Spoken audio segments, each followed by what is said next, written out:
So, you want to be a dungeon master. So you want to be a dungeon master. So you want to be a dungeon. So you want to be a dungeon master. So, you want to be a dungeon master. That's great. We're here to help. I'm Taylor. And I'm Justin. This week, we're going to be taking a look at some dungeon master mistakes that were shared on a subreddit called DM Academy. These mistakes are, for the most part, pretty common. But we're going to be discussing the situation, giving our opinions, all while discussing mistakes that we've made as dungeon masters also. It doesn't matter how much experience you have, mistakes are inevitable. But like we said, mistakes are common. They have common loot. They don't stand a chance, even against a new DM. And with a fiery fist flaming with fury, we will feel them falter under our fearless fingers. But let's get into it. But first... What a line. But first... Always gotta be a bit first? Let's talk about retconning. Let's do it. What is it? What is it? Retconning is when you are telling a story and you get later on in the story and you're like, you know what? It doesn't work unless some past event is different. So you change the past, basically. Yeah, that's pretty much it. It's just traveling back in time quickly to alter previously established canon. Right. Whether that's story stuff or mechanical stuff, you know? Like in regards of D&D at least. But like I just found out it stands for, in case you're curious, people at home listening, because I know I was, retcon stands for retroactive continuity. Okay. It's just like a shortened form of it. It's like a literary device that is used often in literature and stuff like that. Just the idea of going back and being like, no, actually Han Solo did shoot first. No, actually Greedo did shoot first. And like retconning would be the example of George Lucas making a terrible mistake and going back and trying to pretend that Greedo shot first, which is bullshit. Han Solo shot first. So that would be one example. But yeah, it's like, I mean, it happens so often in games because there's so many rules. You're going to make mistakes. Comic books do it all the time too. Comic books whole do it. Series of like, think about how many stories Batman has had of how his parents have died. It's different. Almost every artist does it different. Whenever they get a hold of the cowl, they will go back and go, you know what? Maybe it went down a little bit different. Change the motivations a little bit. Yeah, for sure. And there's a difference between like retconning to change what is canon and what is considered true in the storyline, and like the idea of multiple universes and all of that kind of shit. Oh yeah. But in D&D it happens a ton. I mean, retconning is pretty common. You know, it's pretty easy. Sometimes it's as simple as like you just quickly are like, oh, actually, yeah, you've never met this NPC, and then one of the players is like, oh, well, aren't I from the same town? Like, isn't that possible? And you go, oh, yeah, let's retcon that. Yeah, you know him. Right. And it's just like covering up a mistake that you made, or not even a mistake all the time. Sometimes it's just an oversight. Or even a player offers a better path forward that you didn't consider. And it's like, all right, yeah, let's just quick retcon that. No problem. Right. Or it could be like a rule specific retcon, you know? Hey, I gave this magic item. It's way too powerful. We're going to retcon instead of actually doing like auto crit. It doesn't do auto crit. Right. It only does an extra dice of damage, actually. We're going to retcon the mechanics of that. Use that one sparingly, lest your players revolt. But yeah, I mean, sometimes it's straight up necessary. It also sometimes has to be done. Yeah. In the example of an auto crit weapon, that is insane. You should never have done that to begin with. But since you already did, you must retcon. You simply must go back and be like, this isn't. That's why I always like to. I'm a big fan of being or at least trying to be as proactive versus reactive. And so when I hand out a homebrewed magic item that I have made without thorough playtesting, I will always say, here's the magic item, here's the stats, here's what it can do. All of this is subject to change. And I let them know before they ever get a chance to actually use it in character. And it's just straight up like, I reserve the right to change this. This has not been balanced for the campaign at all. but we'll let you have it for now, and we'll see how it goes. Yeah. I've had to do that, or rather, I've fallen into the blunder of saying like, okay, yeah, this is going to be like a short little mini campaign, 1 or 2 sessions. Go ahead and give yourself a magic item. Just let me see it, and then I'll look at the magic item that they want, because like I think it was a level 10 situation that we were doing. And so I was like, yeah, you can have a rare magic item. And so I let them go through. They all sent them to me. I read them over. It's fine. And then I found out one of my players had gotten the, it's like some druid staff that can turn into a tree. Oh yeah, the Staff of the Woodlands. And comes loaded with a bunch of really high level spells and shit. And I honestly like gave it just a little quick once over. It's fine. And I'll never forget the moment when I realized I fucked up, because the dude goes under, like there's some bridge where they're trying to take a prisoner, but the riverbed was dry. He goes under the bridge, sticks the staff in the ground, and goes, all right, I want it to be a tree now, and completely just rips the whole freaking bridge in half. I was like, well, I mean, it was a really cool moment and I loved it. But at the same time, I'm like, well, there goes half of this session that I had planned, because they can't get away now. Yeah. It's insane. That particular weapon is actually nuts too. It's bananas. It is considered rare, which is wild because of what it can do. It should be very rare. That's insane. Yeah. Because it has the ability, just as an action, you can just plant it as a tree and then use another action and turn it back into a staff. Insane. Not to mention, it's like it gets a bunch of charges and they recharge daily at dawn, and then you just get to blast out 1, 2, 3, 4, 5, 6, 7 to 8 different spells. And they all cost different charges, but everything from Animal Friendship, 1 charge, to Wall of Thorns, which is 6 charges. Thorns. Yeah, that was another thing that absolutely effed me. And it's a magical quarterstaff, gives a +2 damage to attack rolls and damage.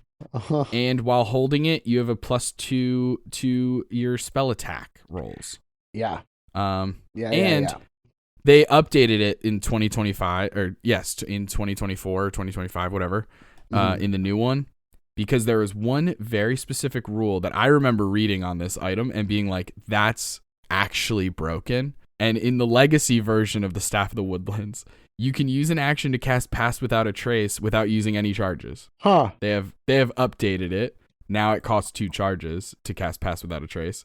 But thank God, because that's insane. +10 to stealth non-stop. You can just you have to concentrate on it, just because it's a magic item. Casting a concentration spell often means that the caster still has to concentrate on it, so it's still a thing.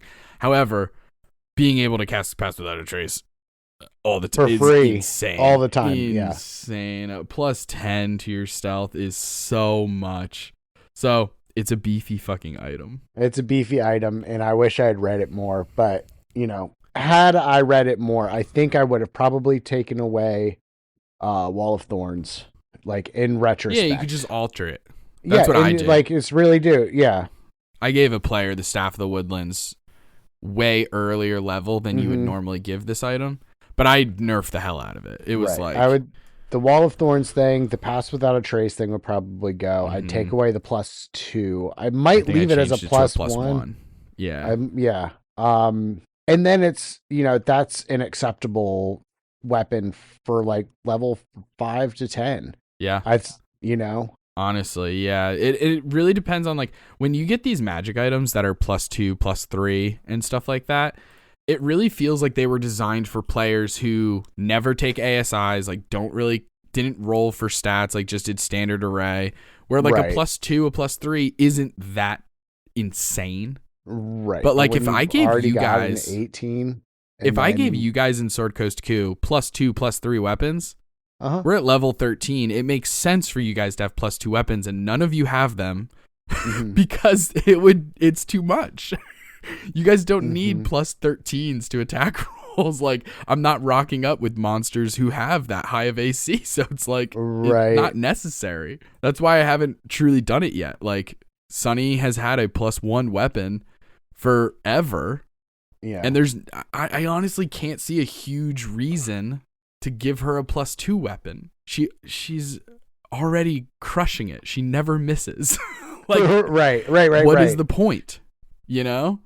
The +1 on damage. Okay, I guess like a little bit extra damage. That's fine, I suppose, for the ranger. Like, that makes sense. But like, that would be it. I don't know. That's just me. But let's get into these mistakes, because I think some of them that we've already said happened and they're in this thing. Might be, yeah. All right. Hey, gang. We wanted to talk to you about something pretty important real quick. See, we have some really cool ideas for the future, but we need your help. You can do that by supporting us through our Patreon. At the lowest tier, you get early access to podcast episodes, access to episodes of Action Surge, our post-session table talk show, and entry into a private channel on our Discord server. At the next tier, you can get access to Bonus Action, our bonus content podcast where we talk about a huge variety of D&D and TTRPG related things, like Multi-Class Mystery Mashup, where we get 2 random classes and have to build a character, or Monster Matchmaker, where we go over our favorite monsters at each CR level, or recaps of our home campaign, plus so much more. Joining the Patreon helps us continue to grow and put out content that gets better and better as we learn, improve, and try new things. So, check out the link in the description to join the gang today. So what we've done is we've gone on this subreddit and we've just taken some of the popular ones, the ones that have been upvoted, and just kind of, highlighted them. We're going to read them out and talk about them. I can kick us off with the first one, and then from there, it's really just, common mistake. For the most part, pretty common mistakes. We've probably all made. These are all, definitely. I read over this, and 100%. Mistake number 4, we just talked about. Exactly. That's what I was thinking. So, okay. So, and these aren't listed in any order. They're just literally like as I saw them, I put them in this order. But it's not to say that mistake 1 is more egregious than mistake 4 or something like that. So yeah. Listeners, they're all, don't worry about that. And it's none of these are really egregious. These are all learning opportunities. This is how you learn to be a good DM. 100%. And so, the first mistake is not saying no. This person, the OP here, just puts not saying no. I never wanted to ruin anyone's fun, but what happens is the whole table's fun gets ruined because I don't tell one guy or gal to cut the shit. It's like a variation of the trolley problem. You gotta kill that one person to save those 5. Yeah. But I feel like not having boundaries at the table is less fun. I think definitely had those instances of, especially early DMing, letting people roll for stuff rather than just outright saying no, like, oh, well, let's see what the dice say.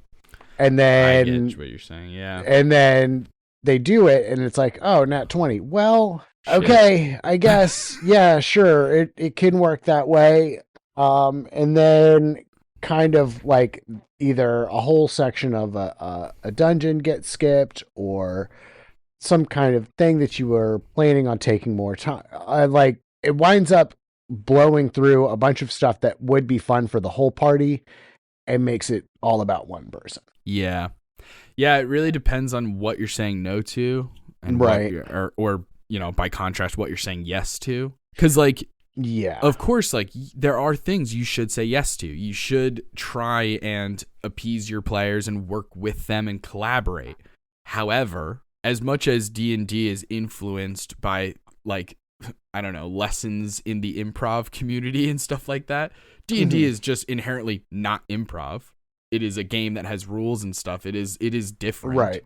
So like the whole idea of just constantly like badgering this idea of you must say yes and obviously the counter to that is no but to say. So somebody asks, hey, can I have a Holy Avenger? We're at level 5. Can I have a Holy Avenger? And you say no, but you can have a +1 sword. Instead of going yes, and all of the monsters have Holy Avenger, and then you're getting crazy. Yeah. No. Just getting to the because we've kind of talked about it a little bit with the super OP weapons. I don't want to come off saying like, oh, players don't deserve to have these super strong weapons because it just makes the game harder or whatever. Those weapons are really fucking cool. It's okay to give them to your players. What I'm not okay with is just letting them have them for free. Oh yeah, it would have been the staff situation would have been totally different if it was their main character in the campaign and they had done something to get that staff.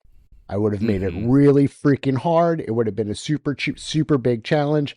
I'd be going for TPK, and if they survived it, then they get the weapon. Yeah. No nerfs, no nothing. You get it.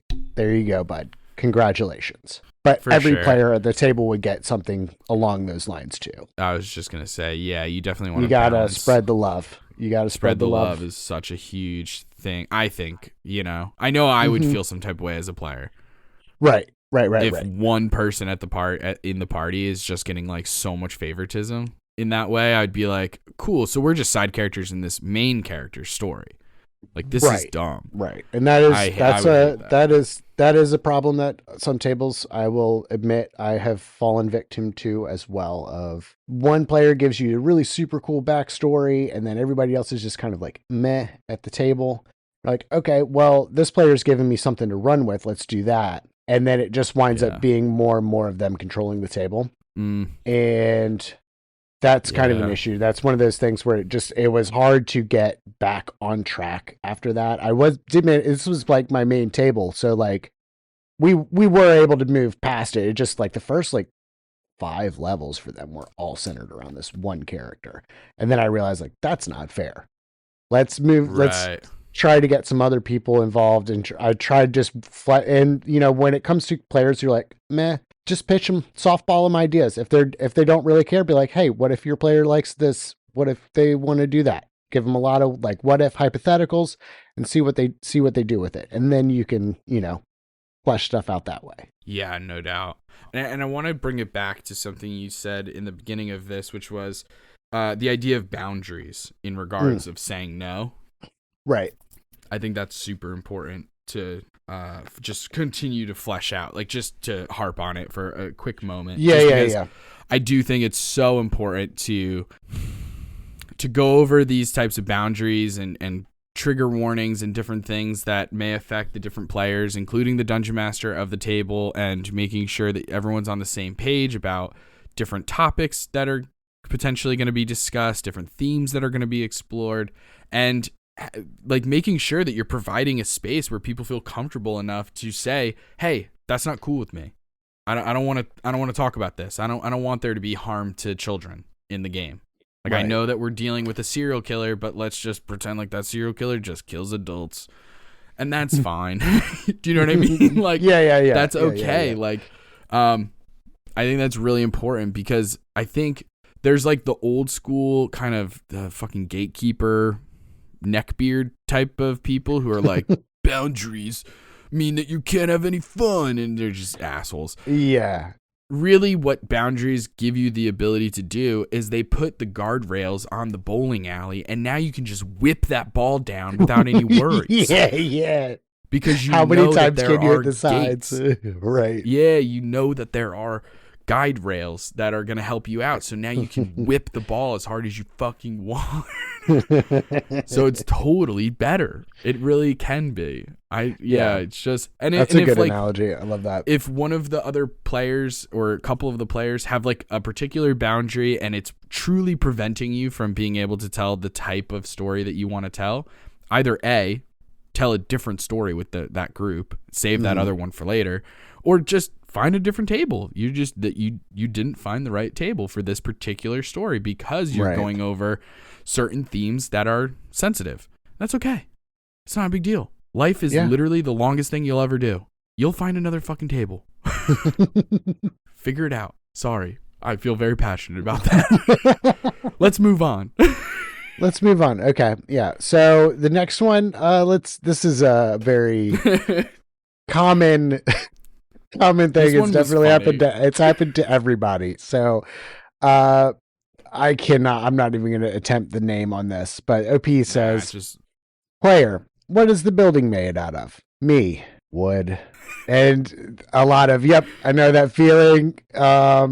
so much stuff has been burned down. One of my players is a fireball happy arcanist, and I made sure to describe a building they had to sneak into as wood that has been manipulated in some way to make it fireproof.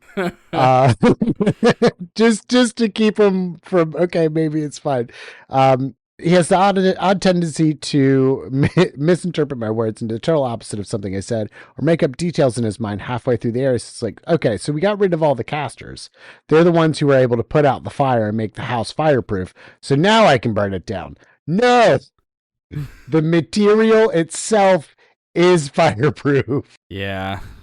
This is a really interesting one because I personally haven't gone through this too much. Yeah. Just because a lot of fire magic spells are so specific into what they will light on fire and or not. Right. Like things that are being worn or carried just don't catch on fire. Right. So like, yeah, if you're fighting in a forest, a tree will catch on fire if you cast fireball, or maybe a wooden house would catch fire. But like, I don't know. I think it's interesting. It goes into some of the like using real world logic to apply to D&D stuff. So like, the idea that like even if a wooden log cabin caught fire 6 seconds around, it takes a long time for that fire to actually be meaningful. Yeah. Depending on the house. Obviously, depending if it's like on the super house, dry obviously, conditions and all kinds of stuff, yeah. they're just like, like they just, all of the logs in the log cabin are like, there's a chinking is like when you put the moss in between the logs and stuff. It's called chinking. If they use dryer lint instead, it's like, yeah, of course it'll catch faster and stuff like that. Right. Sometimes, so this is an interesting one. Would you consider this a mistake? Of allowing your players to burn everything down? Yes. Oh, if the players are burning every single thing that's made of wood down, I would say then you could just switch things up. Things don't have to be made of wood. Stone. Yeah, stone's another very common material in that kind of time period. Yeah, stone is really common in fantasy genres. Mm-hmm. But yeah, the just making stuff flammable or burning stuff. It's hard to give. Hold on, how do I want to say this? Because I have had this problem, and what the problem usually stems from, I think the mistake is letting the fireball happy arsonist into the party in the first place, of the fireballs happening all the time. I think something has to be done about that, like whether, because if it doesn't get nipped in the bud, it's going to be a problem later on in the campaign. If they're just always setting stuff on fire, it's a problem. Yeah, it can be. It absolutely can be. It can easily get out of control, like a fire. Yeah, and it usually stems from, in my opinion, players not knowing what else to do other than, I can do whatever I want. Let me be a chaos goblin. Yeah. And just run around and cause chaos. It's probably because, going back to mistake number 1, no one has ever said no to this person before. Correct.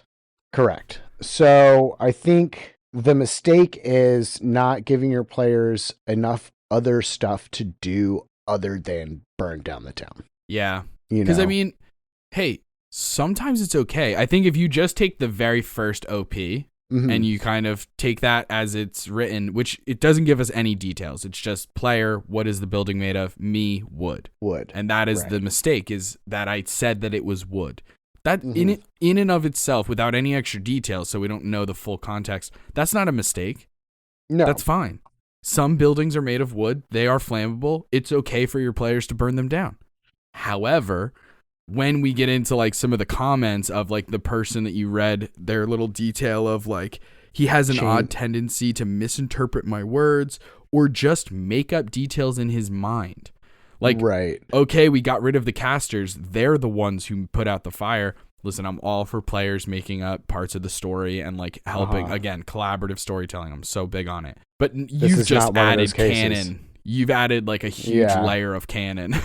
Yeah. No, this is too much. You're doing too much. Yeah, like cool it a little bit. That's not what I said. And I'm not going to yes and that. I'm going to say, no, actually, but the house is fireproof because the material is fireproof. It's not fireproof because they have a group of something isn't fireproof because it's next to a fire station. That's crazy. Right. That's insane to say that. So yeah, a little crazy there. Yeah. Mm-hmm. This is an interesting one at the end of the day, just because it truly feels like everything in moderation is what comes to mind. Ice cream is amazing, but if I eat ice cream for every meal, not good. Not great. Not great for you. Having wooden buildings that can catch on fire, that's fine. That's totally fine. Mm-hmm. Having a party that is going to arson the hell out of every single thing might be a sign of deeper problems. Right. Maybe. I mean, and there are campaigns for that. If that's, if you want to have a crazy, like an evil campaign where you're going around and bent on world domination, and, the best way to do that is to burn every village you come to, then fucking go for it. Yeah. Absolutely. Yeah, there's definitely a place for this. Yeah, but it's its own thing. Yeah. It's so interesting because it's also one of those things of like, how often have we done it? Not very often. And part of it just has to do with the fact that we always use battle maps, and it's such a pain in the ass to put a bunch of fire effects on the fucking map. Like, if anything, that would be novel to us. Right. To have a map that is interactive in that way. But you better believe that unless there's people in the party who are immune to fire, it's going to have effects on both sides. Right. Do you know what I mean? Like, I am going to make sure that it's like, all right, well, you just moved your token through the fire. Now we can, going back to our but first, we can retcon that and have you walk around it, but then you're not going to reach the bad guy. You're going to have to dash. So, like, making sure that that's, like, really, truly holding them accountable to their actions. Because I also think that's important. You can yes and all day, but you also have to keep things accountable. The other thing, and this goes back to the first mistake, that's really important is, I think, at least, this is something that's always important to me, is the idea of precedent. Mm-hmm. You know what I mean? Like, if I say yes to this now, I'm going to feel like I'm going to need to say yes to this all the time. Right. And so sometimes that will be like a thing that goes through my mind, at least, is like, well, if I let you do it, then I got to let everybody else do it. And so I always think about stuff like that. And stuff like that, it's kind of easy to be like, hey, yeah, this sounds really cool right now. I'm going to see how broken it is. And then I reserve the right to take this away in the future. Retcon this. Yes. Exactly. Yes. Reserve the right to retcon. Because sometimes they will have a genuinely really cool idea that is, and they won't abuse it. And they won't abuse it. Exactly. And it's just one of these things that it's like, oh yeah, that's really cool. Go ahead, go for it. But then there are other times when it's like, okay, yeah, we'll go like this. And then they abuse the shit out of it. And you're like, you know what? Actually, this is kind of ruining some stuff. Yeah. Now it's a +1. You don't get wall of thorns. You can't keep walling in my people with thorns. Wall of thorns is such a broken dude. With that wall of thorns spell, there was one of the bad guys was in like a carriage. He just ran the wall around inside the carriage, so it like stuffed it full of thorns. Jesus Christ. Yeah, it was wild. That's insane. I think I probably would have ruled that that's not how that would have worked. That it would have just pushed the carriage up. It would have, like, you know how you use like a Groot wall in Marvel Rivals, how if you're standing underneath it, you just now you're on the top of it. I think that's how I would have done it, but that's just me. Yeah. And creatures can move through the wall, albeit slowly and painfully. Wild. Wow. What a crazy spell. I would like to introduce our friend who uses Wall of Thorns too much with our friend who uses Fireball too much. Yes. They sound perfect for each other. One makes the thorns, one of them burns the thorns away. It's a thing. All right, let's go on to the next one. Yep. Our next mistake is, I'll just read it from the OP's words. I thought that if every fight wasn't a challenging one, what was even the point? I thought the entire daily XP budget needed to be met, so I forced 3 deadly encounters on the party every single adventuring day, regardless of where they were.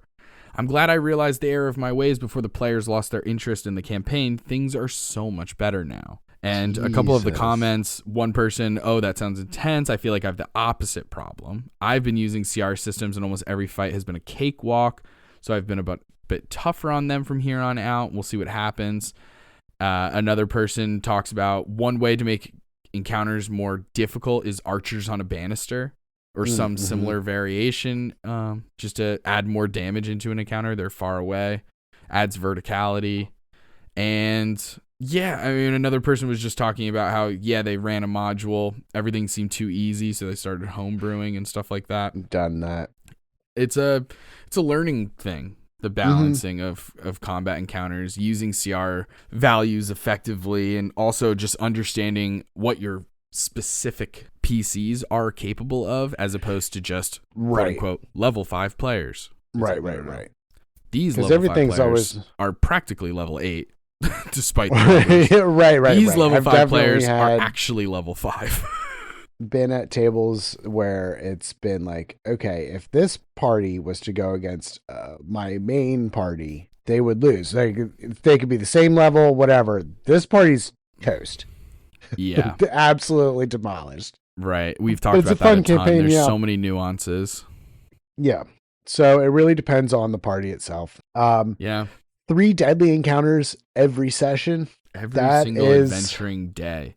It doesn't sound like you're going to get through any days. And it's like in world, each day has 3 deadly encounters. It means like, okay, some parties are going to be down for that. Like some tables, I mean. Some tables are going to be down for that because they just love combat that much to where they're like willing to do it, eat, sleep, and breathe every time they play D&D. As much as I love combat and everything, I don't necessarily want to do it I don't want it to be the only thing I do. And so, but I think the heart of the issue, or not issue, but like the quote unquote mistake here is the idea that fights need to always be deadly. Yeah, no. They don't. I think they don't. I think it's okay to have your party just crush.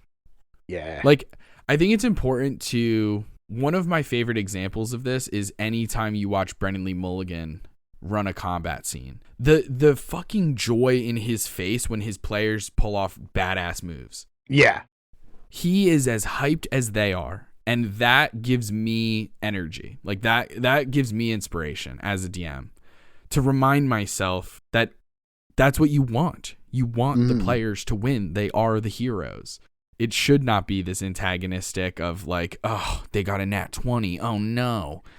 Oh, you should be celebrating with them. Right. And that simple thing, because I was trying to think of like Matt Mercer, and I'm like, in my head, I'm like, yeah, there's definitely times where Matt Mercer does that, but there are other times where you can see Matt Mercer's little mousy fucking conniving face being like, all right, they got this round. I'll get the next round.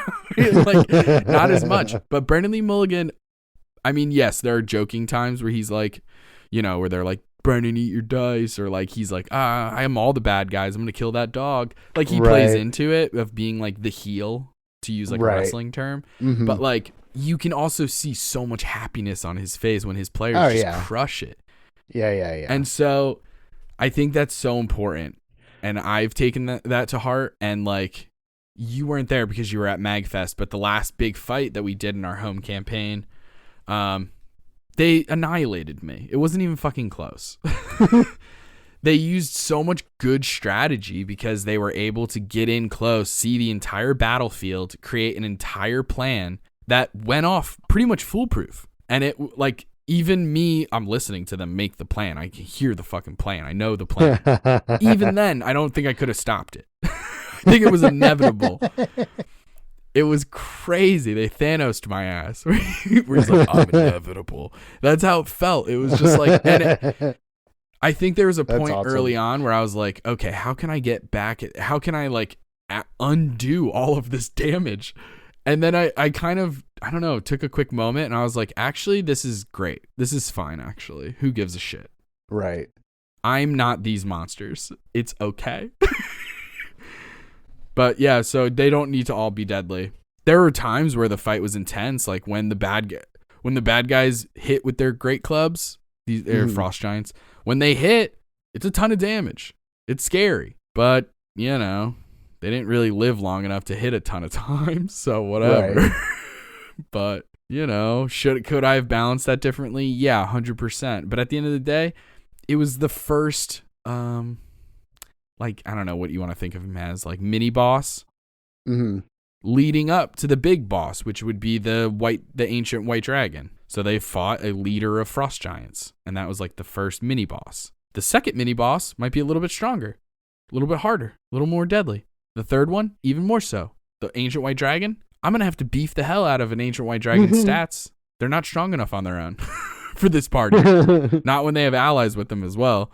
So it's like a whole thing. But it quickly became like, in that fight, just being like, oh, should I have them call for reinforcements? Should I have them do this? I can add more enemies. I can up their, whatever, their HP pools or whatever. And it kind of was just like, I don't think that the party, I can't even begin to think that any player during that fight was like, man, this is too easy. None of them were feeling that. Do you know what I mean? Right. Only me as the DM is going, man, this does seem a little easy. But the players didn't feel that way. The players were like, dope. I'm going to use my best stuff against these weaklings. And that's what they did, and it was dope. It was cool. Hell yeah. So, yeah, not every fight needs to be deadly. It's okay to throw in some easy ones. Now, there's like the phrase deadly, and obviously like some encounter calculators that you use. When I'm planning an encounter using one of those calculators, again, just as a starting point, but you never look too far into it or give it too much weight or anything. Every single one of my fights is deadly, according to those calculators. It just goes to show how bullshit they are, because it doesn't mean that the fight is actually deadly. It just means, yeah, if you're using XP and CRs, then technically this is considered deadly. But I promise you that's not the case. And that just is a good benchmark for me to be like, oh, it just says this is a medium fight. I need to beef it the hell up, because now we're getting into an easy fight that's actually so easy that it's pointless. Right. Because that's the other side of the coin too, is not every encounter needs to be deadly. Some of them should be, though.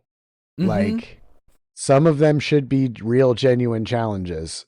Otherwise, your players are going to lose interest. Yeah, I agree. That's why it so much comes down to, there's so many variables to consider. How long is your campaign? Because if it's a long campaign, then every once in a while, having a fight that is almost specifically designed to exploit their weaknesses can be really challenging. But if you did that over and over and over again, eventually it would be like, why the fuck we have healers if everyone we fight has anti-healing magic? Right. Do you know, like at a certain point, you know what I'm saying? Yeah. Like, it's like, I'm a life every cleric. time. I can't do anything over here. Exactly. It's like, okay, every single group that we fight has a million counter spells. What the fuck is the point of holding on to Revivify? Right.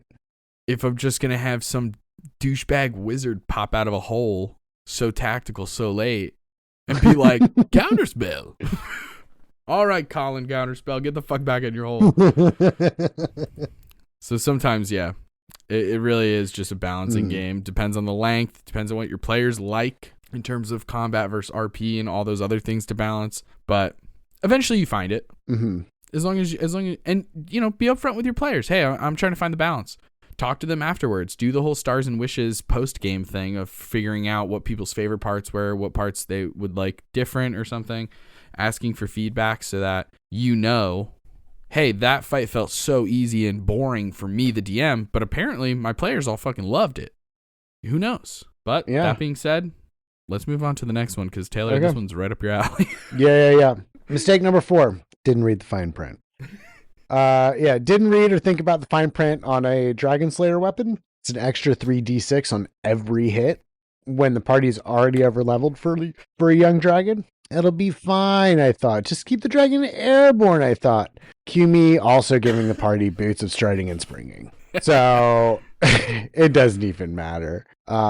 It's basically the thing that I've been talking about this whole time. It's, not reading the little extra things like the little pass without a trace ability, or, Wall of Thorns, or seeing spells.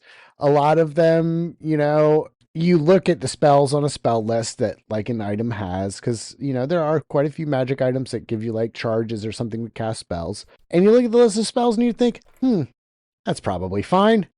Nothing super overpowered there, but it does. The thing is like none of the spell text is included, so you just kind of read the names of the spells, and unless you actually dig in and figure out what these spells actually do, especially as a new DM, you might lose track of stuff. And honestly, with this one, we've been talking about it the whole time. Just hang on to that little retcon button. It's okay. Exactly. Yeah. It's okay 100%. when you realize it really is like, this is too strong. Yeah, it's gonna happen. Yeah, it's gonna happen sometimes. Everybody's and like this sounds like it was made for, because like there's a comment on this one that says that poor little white dragon, I gave him some lair action. So then another person is commenting on kind of the same fight. Mm-hmm. One party I ran didn't have the Dragon Slayer sword and nearly got TPK'd. So it sounds like they're running a module, right? Like a pre-written module that is accessible by clearly numerous people. So I think in this example, the book says to give this Dragon Slayer sword. Right. I think, at least. Right? I don't know. Maybe. Because I don't know exactly what the module is that they're considering. But like, I think, there are different ways you can work around that. Just giving the dragon more health already is like, okay, it does extra damage, but they have more health. Kind of neutralizes it. But you don't want to neutralize it too much, because then what's the point of it in the first place? It is a type of magic weapon that only one person is going to get. It's not like you're giving everybody Dragon Slayer weapons. Right. Hopefully not. And just like the original poster said, cue me also giving the party boots of striding and springing. That's the double whammy right there. That's the double oopsie right there. Yeah. Keeping the dragon airborne is huge. Mm-hmm. It's really, really crucial to try and be able to do that. Dragons are so interesting in D&D. I've said this so many times on various episodes. I think that they're not that impressive for the most part. I think that their breath weapons are insane. So fucking powerful. And then all their other attacks are like mid at best. They have legendary resistances. Their saving throws are bonkers. Legendary actions, lair actions, all that kind of stuff. But like, they still need people to be kind of close. So like it flying in the air, you get that breath weapon, and then unless there's another flying PC, like eventually you have to get close to them. Right. You know what I mean? Because your legendary actions, which mostly are attacks, right? Are just claws. You're not even going to be able to use any of your legendary actions unless somebody's close enough to attack. Right. So it just goes into, I don't know. But there's so many magic weapons that you really do have to check the entire print. Make sure you're reading everything that item is specifically capable of. There's so many in the game, it's hard to keep track of everything, and it is hard when there's a magic item like the Staff of the Woodlands that has all these spells, because then you need to also look at all of the spells and figure out what exactly am I agreeing to, because the spells are written in alphabetical order in this table, not by charge cost order. Right. So you might incorrectly assume that the top, Animal Friendship, 1 charge cost, the bottom, Wall of Thorns, so A to W, is 6, which is the most. So you might incorrectly think it's going top to bottom, least strong to strong. You know what I mean? But the very second spell on the list is Awaken. You're right. And you don't have to spend a 5th spell slot to get that spell. You just burn 5 points of your charge, of your, whatever, your fucking staff. Now, that's most of the charges. It holds 6 charges, so that's like 5 out of 6 is huge. But that's every 8 hours, you can just have an awakened shrub or an awakened tree or an animal of some kind or something. But like an awakened tree has a CR of 2, 59 hit points. Like, it's pretty beefy.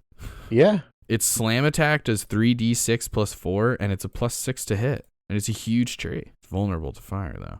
But yeah, there's just so much with just that one item. And obviously, we did an example of this. I want to say, I can't remember if it was a bonus action episode. I think it was a bonus action episode where we did some of our favorite magic items.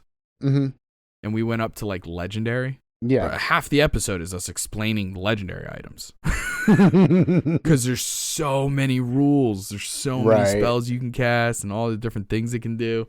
So yeah, you really need to pay attention to all of that stuff. Because like you open up the Staff of the Woodlands on D&D Beyond. Staff has 6 charges, can be wielded as a magic quarterstaff. And you might just kind of stop reading there and not read that grants a +2 bonus to attacks and damage. While holding it, you also have a +2 to spell attack rolls. Then it gets into the spells. Then it gets into the tree form thing. So it's like you really need to pay attention to all of the stuff when it comes to magic items. But we've all made mistakes like that. I've given out a million homebrewed magic items where I don't even remember some of the mechanics. And then so much time passes that it's not like a quick thing in my head. Right. And it all depends on like having a player that will abuse it versus having a player that just uses it every once in a while. That changes how like quote unquote big of a mistake it is. Right. You know? But yeah, I think that's classic. That happens to everybody. So let's move on to the next mistake. Let's do it. This next one I thought was interesting. So mistake number 5, I wrote down here ending a campaign instead of getting creative. That's what I titled. That's what I categorized as quote unquote the mistake here. Mm-hmm. But I just wanted to I'll read what the OP has to write. This is like a compounding thing, yeah. Yeah.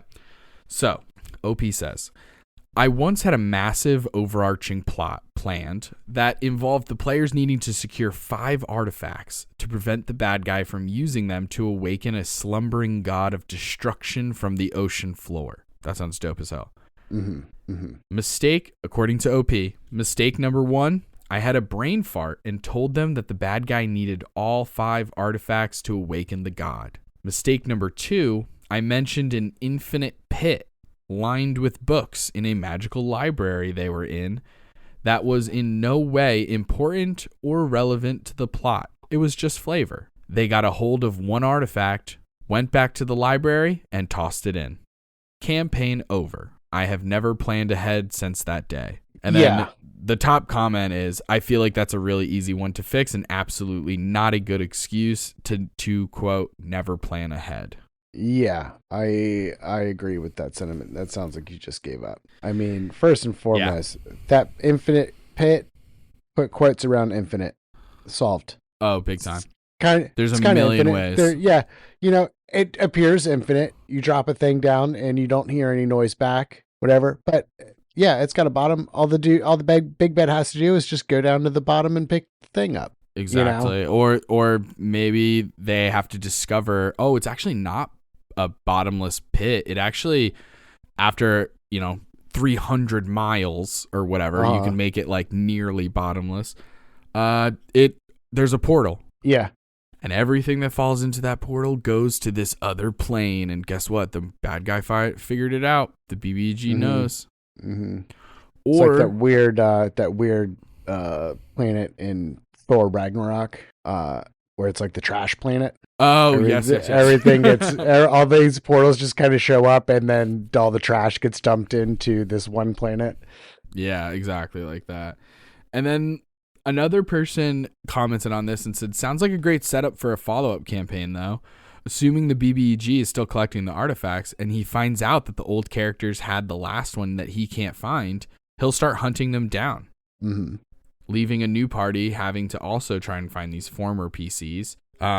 If the BBEG is a magic user, he can find a way to get the artifact out of the book pit if he finds its location. Yeah. So there's like a majillion different ways to I fix think definitely this situation. The mistake is giving up too early on this. This is infinitely retconnable. Yeah. We've been talking about retcons all day. It's so easily retconnable. You don't even have to necessarily like using like the literal definition of retcon. Yeah. You don't even have to. You can just be like, oh, the big bad evil guy found a way to do it without the 5. He could do it with 4. Done. Yep. Yeah. Oh, it turns out that the source that told you that it was an infinite pit was a liar. He was an unreliable narrator. Oh no. Big fat liar. Yeah. What is going on? You look at the guy who said it was infinite. His pants are on fire. His pants are freaking on fire, and they're full of burning. Ants. Yeah. They're full of ants. And not to mention, if you have an infinite pit lined with books, why?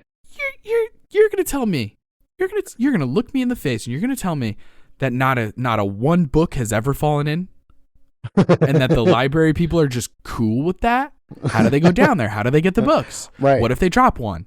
There's no way. They have no protocol, no backup plans. Bullshit. I call bullshit. Librarians are incredibly thoughtful. They would have thought of this.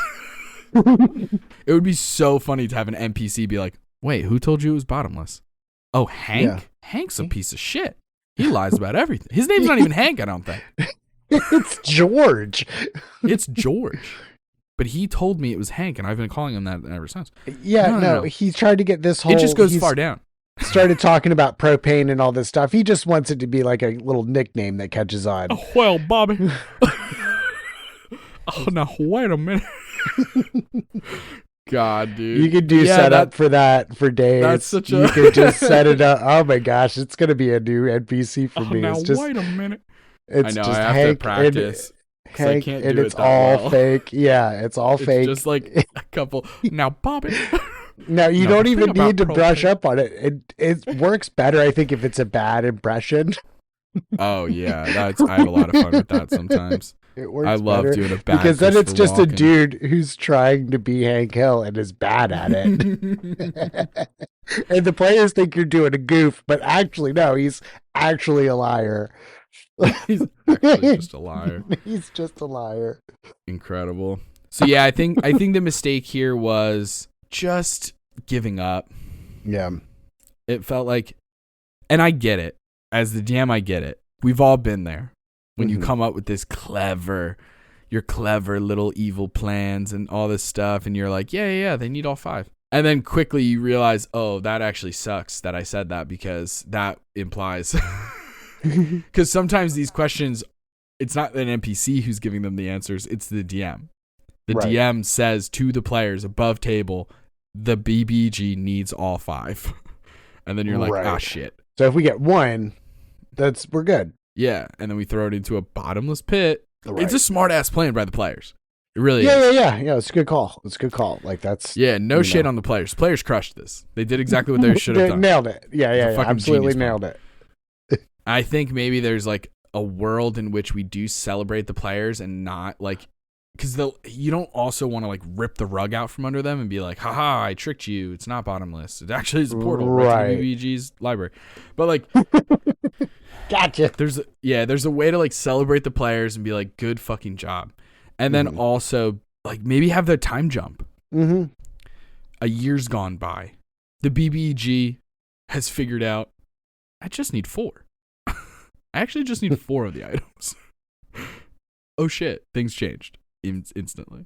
Right. So there's so many ways you could have gotten creative and come back from this. I don't think that this was the type of mistake that actually would end a campaign. There are so many examples of things that would end a campaign. Most of them being like one of them. Above board conflicts kind of shit. Right. But this doesn't seem like one of them. No. That being said, let's move on. Let's go on to the next one. Number 6, kind of touched on a little bit, is prioritizing your own story over everybody else's. OP says, thinking my world and the plot then the plot I had thought of was more important than what the players wanted and how they wanted to interact with the world. I had a plot in mind from the jump, and I wish I had known then how much of a misstep that was. The reply is, this is worth $1 billion upvotes. I totally sympathize with GMs thinking they have awesome ideas for building a world and encounters that will wow the players. It can be extremely difficult to take a step back and realize that the players may not care that much or likely will not do what you expect them to do. Classic. Yeah. Classic. Now, you do as a DM, I don't want to say like you should only be going with what your players want to do, because as a DM, you do have a plot that you would like to go with, and also you have potentially like an entire module book or like an adventure book or something. You got to kind of keep everybody on task in order for you to get through it. Mm-hmm. But also, the players should get a say. It's collaborative storytelling. How you get from point A to point B, like you create point A and point B. How they get there is up to them. 1,000,000% agree. So it's like if we use the example of like a Curse of Strahd. Right, bunch of players or PCs or rather get trapped in Barovia, and then they have to take out Strahd. Right. Point A, point B. How they take out Count Strahd, how they interact with all of the citizens, NPCs, Istred, Astrid, whatever the fuck all their names are. Iskel, I forget. It's been so long. But like, do they start an orphanage and start adopting Robins left and right? Like, what is the deal? How do they go about the whole thing? What is their relationship like with the Burgermeister? Like, there's so many different ways that the players can get from A to B. Right. And so parts of that can feel scary because as the DM, depending on our styles, I'm a DM who loves prep, but I've learned to just, when it comes to my own like insane over prepping, I just over prep for that one session at a time. Right. Yeah. And so, and none of them are, it's not like I'm prepping everything the players are going to do. It's what they might do just so that I have stuff prepared in case, you know? And then also it's about like that collaborative storytelling could also work in between times, like in between sessions. So if your players want to do whatever the fuck they want to do, that's fine, and that's good, and that's amazing. I'm going to ask those players to give me a little bit of a heads up. Don't spring on me that you're going to use plane shift and travel to the plane of water for no fucking reason other than you want to. Don't spring that on me. Give me the tiniest heads up. Hey, I might plane shift to the plane of water. Okay, sick. Now I have some ammo I can use. I can plan some things. Do you know what I mean? Like, yeah. So there's all different ways to kind of work around this. And it is such a common issue, not just for DMs. I think there are certain players who are also kind of can fall into this mistake, this idea of like prioritizing your own story over the entire table's story. Yeah, absolutely. You know, there's some that get that like main character syndrome where they forget that they're just one main character out of a group of main characters, as opposed to like, no, I am the main character. It is Josie and the Pussycats. I am Josie. As opposed to the Justice League. We are all equals here. I gotcha. This is a very dynamic comparison you made there. Josie and the Pussycats, Justice League. Yeah, I think they're in the same universe, I'm pretty sure. Yeah. I think maybe. I don't know. Was the Justice League ever on Scooby-Doo? Because I feel like there was a Scooby-Doo episode with the Josie and the Pussycats. For sure. There definitely was. Yeah, I don't know. I also think those Josie and the ambitious might have done 70s crossovers. Might have done a team up with Jabberjaws. I don't know if you remember Jabberjaws, but I think they also teamed up one time. The Globetrotters, they're obviously a part of Scooby-Doo universe, so. Yeah. Sonny and Cher, Supernatural. So what a wild string of episodes. Kiss, yeah. Really, really interesting stuff. Scooby-Doo got some big names. Big names. Real big names on. Good for them. But yeah, I mean, I think, it's just important to remind yourself that this is everybody's story. You're all here to have fun. Yeah. And I was recently listening to an episode of Dungeon Court by NADPOD. Yeah. And they had one that was kind of like this, where like it was like, imagine you and me and our home group for Sword Coast Coup. But imagine each mini campaign, you and I switched DM spots. So like one game I'm the DM, the next one you are. Okay. And then imagine that every time that I'm the DM, I make your character the main character, and then vice versa. Oh, gross. That's what was happening in this one like submission. And I remember just being like, whoa, what is happening? Like some of the things I hear on NADPOD's Dungeon Core, I'm always like, this happens? Like I can't imagine half the stuff. I'm always like, what are you guys talking about? Why are you still at this table? I feel like Murph half the time where I'm like, leave that table, kill those friends. They're not your friends. They hate you. Those people are not your friends. What is leave. Yeah. What is happening? There's so many weird things. But speaking of weird things, let's get into our last mistake, at least for this particular episode. Because this one I thought was really interesting because I'm very curious to discuss it in more detail. Now, the mistake, the way I worded it makes it seem like this is what the mistake is, but I think it's a little more nuanced. So the mistake number 7, playing around with the PC's abilities. OP writes, took a player's magic without giving enough clues or assurance that it was temporary, like one session, and not malicious. This player had been intentionally screwed over by DMs before, and what I had thought was an effective way to introduce how cruel, but how defeatable the BBG was, just ended up making them really upset with the game and with me. Mm-hmm. So, and then there's... Yeah, what's your first thoughts? There's one bit of this that really I'm struck with the question why. This player had been intentionally screwed over by DMs before. Then pick a different player to do it to. Yeah, 1,000,000%. That's such a good point, actually. End of the thing. If this player has already had bad DMs treat them like shit, they get a pass. Move on to somebody else. Or don't do that to them. This is a crazy idea that I think some DMs forget is on the table. Ask the player.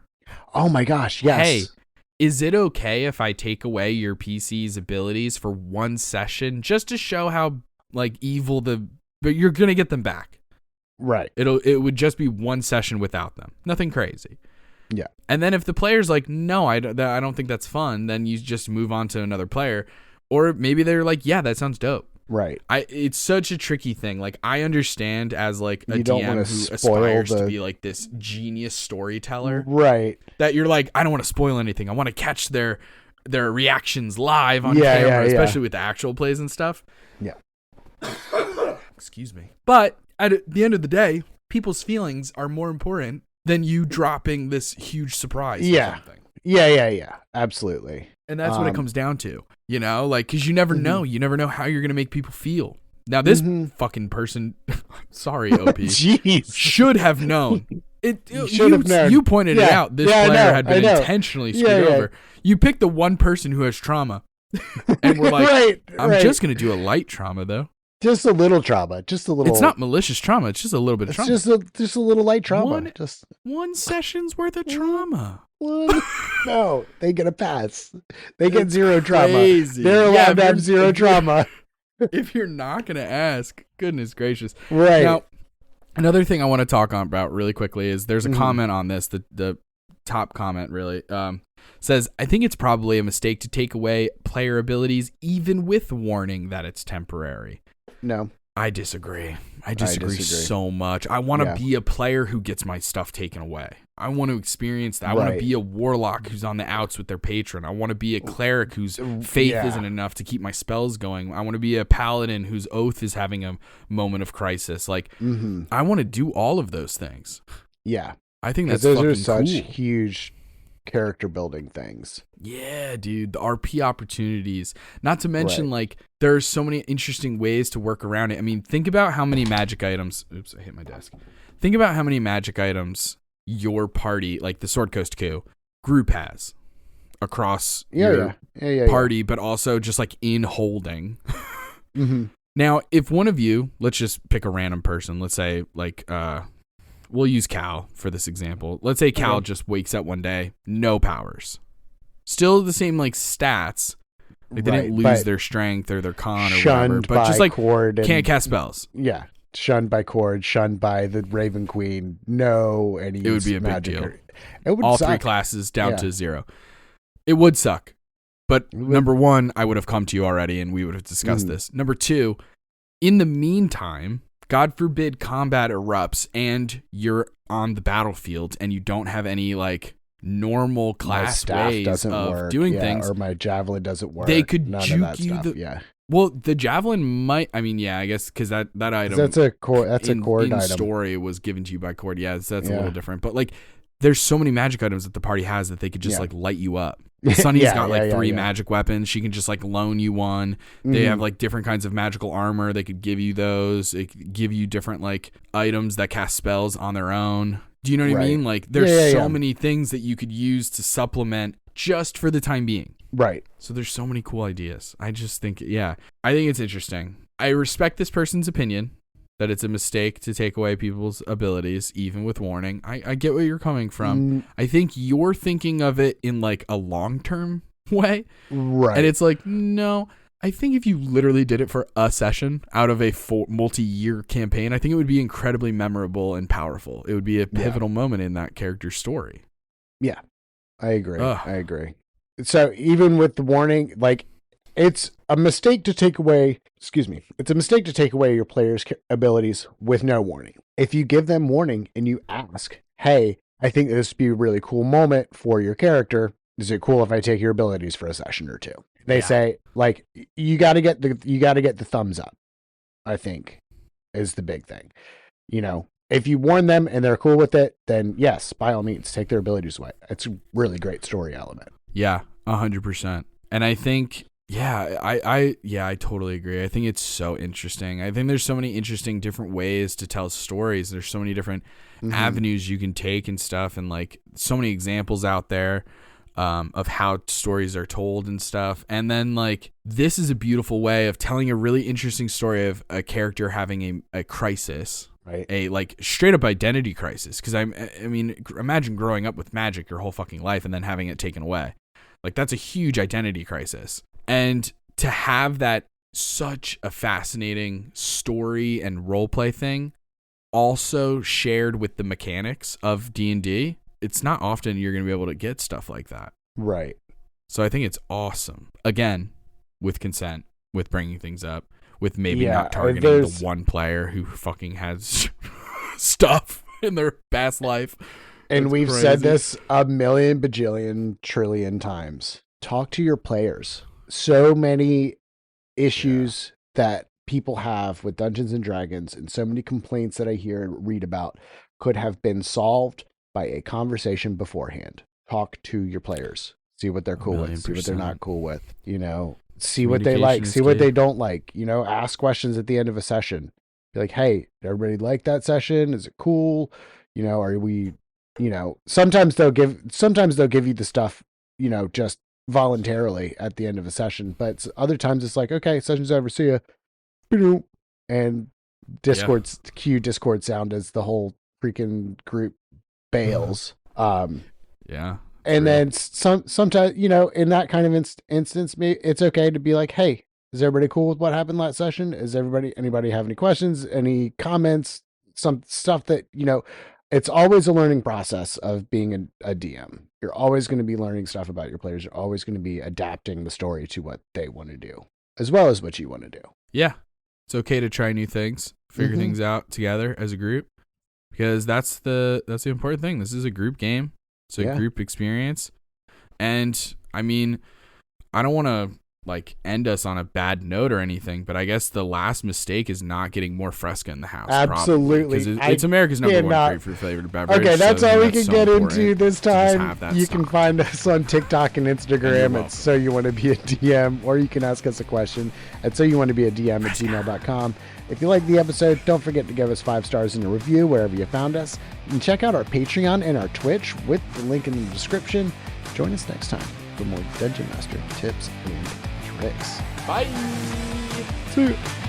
And now I have the honor of giving a shout out to the members of our Patreon. Nub Muffins, may Paylor's light shine upon you. And then there's Lee, Tappy, and Molly. We appreciate each and every one of you. Tune in next time for more tips and tricks from So You Wanna Be a DM.